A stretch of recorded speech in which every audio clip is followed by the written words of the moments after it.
महालक्ष्म्यष्टकम्। श्रीगणेशाय नमः।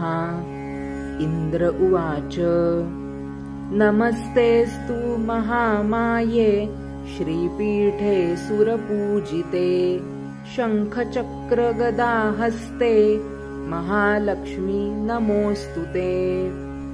नमस्ते गरुडारूढे कोलासुरभयङ्करी सर्वपापहरे देवी महालक्ष्मी नमोऽस्तुते।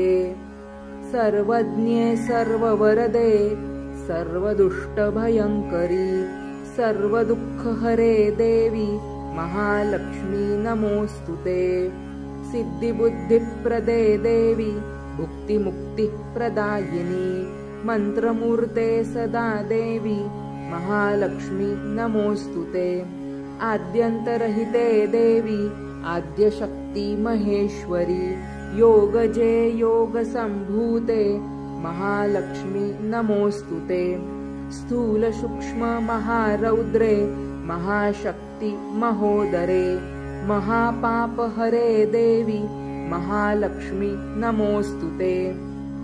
पद्मासनस्थिते देवी परब्रह्मस्वरूपिणी परमेशी जगन्मातर् महालक्ष्मी नमोऽस्तुते। श्वेताम्बरधरे देवी नानालङ्कारभूषिते जगत्स्थिते जगन्मातर् महालक्ष्मी नमोऽस्तुते। महालक्ष्म्यष्टकस्तोत्रम् यः पठेत् भक्तिमान् नरः सर्वसिद्धिमवाप्नोति राज्यं प्राप्नोति सर्वदा।